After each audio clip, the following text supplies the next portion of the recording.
திருப்பத்தூர் மாவட்டம் ஆம்பூர் அருகே பாலாற்றில் கழிவுநீர் கலந்து நுரை பொங்குவதால் விவசாயிகள் கவலையடைந்துள்ளனர்.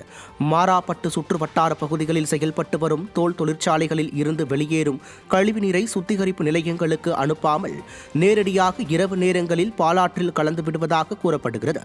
இதனால் ஆற்று நீரில் நுரை படிந்து காணப்படுவதால் விவசாயம் பாதிக்கப்படுவதாக விவசாயிகள் வேதனை தெரிவிக்கின்றனர். திறனற்ற திமுக அரசின் அதிகாரிகள் இது குறித்து கண்டும் காணாமல் உள்ளதால் பொதுமக்கள் மற்றும் விவசாயிகள் பாதிப்படைவதாக குற்றச்சாட்டு எழுந்துள்ளது.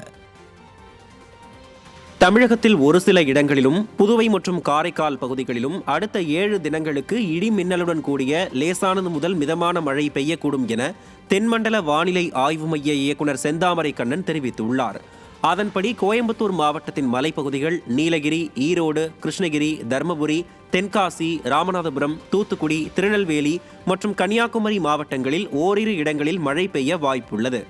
சென்னையை பொறுத்தவரை அடுத்த 48 மணி நேரத்திற்கு வானம் ஓரளவு மேகமூட்டத்துடன் காணப்படும் எனவும் ஒரு சில பகுதிகளில் இடி மின்னலுடன் கூடிய லேசான மழை பெய்ய வாய்ப்புள்ளதாகவும் தெரிவிக்கப்பட்டுள்ளது. தென்னிந்திய பகுதிகளில் மேல்நிலவும் வளிமண்டல கீழடுக்கு சுழற்சியின் காரணமாக தமிழகம், புதுவை மற்றும் காரைக்கால் பகுதிகளில் அடுத்த 2 நாட்களுக்கு ஒரு சில இடங்களிலும் 24ஆம் தேதி ஓரிரு இடங்களிலும் இடை மின்னலுடன் கூடிய லேசானது முதல் மிதமான வரை மழைக்கு வாய்ப்புள்ளது.